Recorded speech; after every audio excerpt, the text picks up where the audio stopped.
It's been 2 weeks since I've been let go at my job, and I still haven't told my wife. You see, I'm the one paying bills. Before any of you start accusing me of being a chauvinist, sexist pig who wanted a wife home, please just listen to this. My wife was diagnosed with severe anxiety, and therefore she does not get out of the house a lot. She works from home as a freelancer, but between you and I'm the one bringing money back home. And unfortunately, despite all my efforts to keep our department alive, my boss still decided to cut us loose. And, well, with the holidays approaching, I couldn't bear to tell her that this trip south we wanted to do had to be canceled. Don't mistake me. I'm the kind of guy who could get back up from any situation, but I'm not stupid. Nobody's going to do any interviews before mid-January for sure, and while I do have some savings, it's going to be barely enough to pay for all our needs, mortgage included. So, I did something I never thought I would do in my whole life. I lied to my wife. I told her I needed to go to Toronto for a meeting and that I would be back by Friday, but that was a lie. I was going to make some money the way so many students and healthy young men do when they don't want to work. I gave my name to participate in a clinical trial. I passed all the required medical examinations, and though I was on the older side of their study, they said it was still okay. It was an 18 to 35-year-old thing, and I was going to be 36 in February, so that was really borderline. It did pay well, however. Depending on the symptoms, my compensation could go up to $4,000. Well, hell, I couldn't spit on that. When I went to try pharma, I have to admit that I didn't feel so good about this. They made me sign a non-disclosure agreement as well as a discharge in case things took a turn for the worse. And I still signed because I know I couldn't make that much money in so little time. But part of me kind of wished the symptoms would be kept to a minimum. While I could always tell my wife I got the flu in Toronto, I doubt that skin rashes or blisters would be very convincing flu symptoms. I also had little to no idea what I was going to be a guinea pig for. The head scientist that I met in the exams told me that they were developing a medication that acted as a mitochondria enhancer, and I had no idea what that meant or if that was possible, or if I was just being fed bullshit with long words to keep me from asking questions. I wasn't going to get poked with needles without knowing what I was being experimented on for. And I asked the scientist to elaborate in words what a middle-class man like me could understand. Her expression froze for a second in kind of a surprised look. Half a smile, wide open eyes, brows slightly knitted. And I didn't care that she looked at me that way, but I do not suppose many people ask her what they're being injected with. Kinda shocking, really. And they probably didn't have many patients my age or of my social status. And after a couple of seconds, she took a sudden deep breath and intertwined her fingers over the pile of papers I just signed and started explaining. She told me the role of mitochondria in a cell and a bit of their finding. And after 15 minutes, I was still confused, but I basically understood it. They isolated something in the cell that acted on the mitochondria thing, and it was possible to regenerate dead cells and even make it better than it was when it was alive. It sounded a bit unbelievable, but at least I knew a little more about why I was here. I nodded to signify that I understood and I was ready to proceed. And the woman finally gave me a date and location, explaining that most tests and trials were taken outside this main facility, which served the purpose of headquarters, just archiving and filing stuff. I shrugged it off, shook hands, and went back home to kiss my wife and prepare my luggage for my trip to Toronto. The next day, I was driving 50 miles south. Tri-Pharma's lab address in my GPS. It took about an hour to get there, and when I arrived, I was kind of surprised at the sight of the building. And by surprised, I mean completely horrified. It looked like a run-down apartment complex. There were broken windows on the top floor. The bricks were stained with graffiti, and years of abandon were probably going to break this place down soon. I checked the address again. Maybe I took a wrong turn, but no, it was the right one. I almost expected some cameras and someone telling me I got pranked or something, and then giving me a check to pay my gas and some more for trouble. I walked up to the door and rung the bell, and surprisingly, a smooth lady's voice broke through the intercom. "My name is Harrison Riggs. I'm here for the trials. My code is HR-73X8. And that was the code I was given by the scientist, which appeared on my file on the papers she gave me with the address on. And after a couple of seconds, a hellish buzzing noise broke through the atmosphere, and I could open the door. Normally, it's at this moment that you expect everything you've seen to be different. In a movie, I would enter this scary-ass building, and inside would be pristine white walls and stainless steel decorations.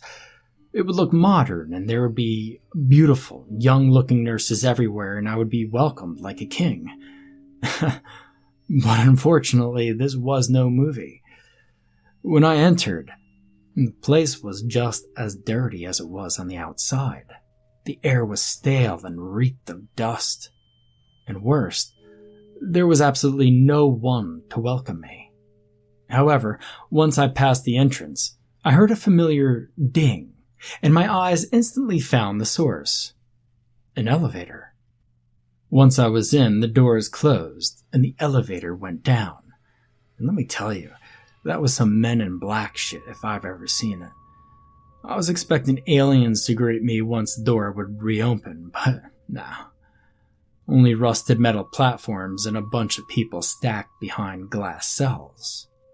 And a cold shiver ran down my body as I considered going back up, but the smooth-voiced lady came to greet me.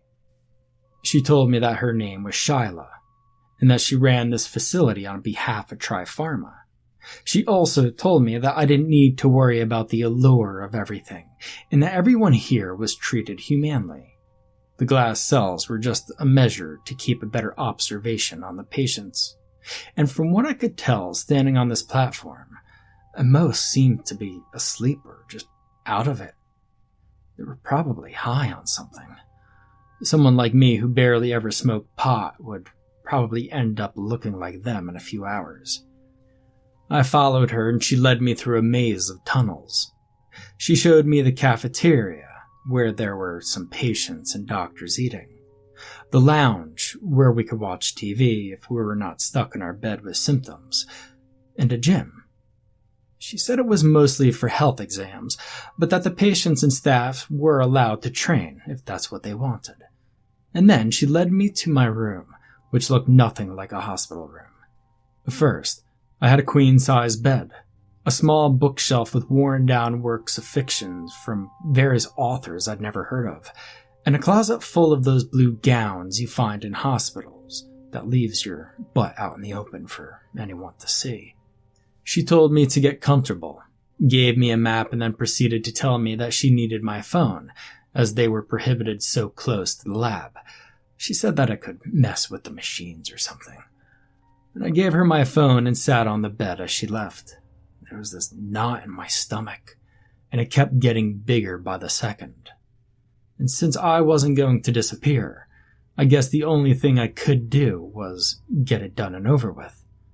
Following the map, I made my way to the cafeteria. The trials would only start tomorrow, so I would be better getting some food in my system before I had to be fasting for the next 12 hours. And what happened next, I'm not sure of. But one thing I'm certain is that the food was drugged, because 20 minutes after I was done eating, I fell asleep. Hard. When I came to, I heard that soft voice again. telling them to increase something to a certain number of CC, and that I was reacting very well. I passed out again after a few seconds later, and I woke up some time later, and again, the voice was saying the results were incredible, that even he was getting better. Were they referring to me? I opened my eyes and crossed her gaze. When she realized my eyes were open, she told the nurse to put me under again, and I completely passed out. This wasn't how I expected the trials to go, but part of me was relieved. I didn't feel anything at all. I eventually woke up and there wasn't any talking. The lights were dim, so it was probably somewhere in the middle of the night. And well, to be completely honest, I didn't even know how long I'd been sleeping. Could be a day, could be a week. They did say I would be done by Friday, though, so probably not a week. When I tried to move, I realized that the drugs were still wearing me out. My body felt heavier than it had ever been. My tongue was thick and dry, and I felt sick. I turned my head right and saw my reflection in what could only be a two-way mirror, since this was an experimentation room. I also quickly realized that I was not alone in this room. There was another guy on my left, also lying on the hospital bed and plugged by several machines, but he was also kept in a glass case. I turned my head around and my heart rose in my throat. If I hadn't been pumped full of drugs and my stomach was empty, I would have vomited until I passed out again. Next to me was the corpse of a man that looked exactly like me. The rotten hole in his cheek was more than enough to convince me of his status. The necrosis had done some serious damage to the skin on his chest, and bouts of his rib cage were exposed. I could see his veins through his pallid skin and his dead gray tongue through the hole in his cheek. There wasn't any blood in his body, and yet there was a beeping monitor. And how did I know there wasn't any blood? Well, because he looked gray all over, and that hole in his chest wasn't bleeding. Now, such a sight would have disturbed any man. But the fact that it was an almost perfect replica of my body on the other table made me freak out a hell of a lot more. We even shared birthmarks in the form of a gun on the upper right thigh. I don't know how I managed to do it, but I unplugged myself from everything that was stuck in me, and I stood up. I took a step forward and examined the corpse, and really, it was me. It was like staring in the open casket of my own glass coffin. I saw the scars I got when I was a wee kid. I saw the weird bump behind my ear and the discolored patch of skin near my armpit. All of this was on that corpse. Every part of me was screaming, "Run! Go! Get the hell out of here!" My own voice echoed loudly in my brain, and without thinking any further, I made a beeline for the door. I ran through the hallways, but without my map, I couldn't find my way out easily. I turned a corner and ran straight into that female doctor, and before I could react, she howled. "Breach!" It escaped. It? I stopped thinking. I shoved her aside and followed my senses. I would go where I heard people speaking. I was bound to find any way out. And I was right. After turning around a few hallways, I found the cafeteria. I didn't care that I was running around like a crazed fool, wearing nothing but a pastel blue hospital gown with my ass hanging out. No, I found the elevator and pressed the button up, and then the doors to close it, just in time to see her use a walkie-talkie in the distance. And I was expecting some super secret government security to intercept me once the elevator doors would open. But they didn't. I ran through the abandoned building and found my SUV waiting for me outside, just where I left it. Fortunately, I paid good money for a keyless car, so I quickly tapped my code on the door's digital pad and then drove off at the speed of light. Obviously not that fast, but you know what I mean. I didn't even bother to check behind me to see if I was followed. I just made it all the way back home without stopping, and every second for the hour drive back home, I felt like throwing up. And now that I was in the car, I realized there was a pungent smell to me. I wondered if the decaying corpse next to me was responsible for the stench. I didn't care. I'd wash it all off once I was home and call the authorities on them because clearly that had been something illegal. I got into the driveway and rushed inside the house, and when I saw my wife at the computer, I started crying. She turned around and screamed. She screamed so loudly that I swear my eardrums were about to explode. She started screaming, asking me who I was and what I was doing in her house, and I told her it was me, and I tried to tell her, but she got the gun from her desk's drawer and pointed it at me. I heard the bang and felt a pressure on my shoulder. I fell to the ground in shock, but even more so when I reached for my wound and didn't feel any warmth, any stickiness. And in fact, I didn't even feel pain. With all the blood my heart had been pumping, it couldn't be possible that the drugs were still affecting me. And for some reason, I decided to check something. I reached 2 fingers behind my ear. I didn't have a bump. I moved my gown as my wife screamed not to move, that she would shoot again. But I had to look. I didn't have my birthmark. I heard another bang. And then a ringing in my ears. When I woke up, I was back at the facility in one of those glass prison cells. When I moved my gown, the scar was back where it belonged. I heard heels clicking on the ground and looked towards the door seconds before it opened. Mr. Riggs, I have some great news. Everything's been taken care of, and you'll be able to go home this afternoon. I was in complete shock. I was absolutely confused. What about my wife? I asked her. Her smile didn't even flinch. Everything's been taken care of. Just remember the contract you have signed, and everything will be fine. The next day I came home and found my wife at her computer. Honey? She turned around instantly, and her smile stretched. She looked as beautiful as the first day I'd met her, and she rose from her seat and embraced me tightly. How was Toronto? Before I could answer, I received a notification on my phone. A direct deposit had been made in my account for $4,000 from Tripharma.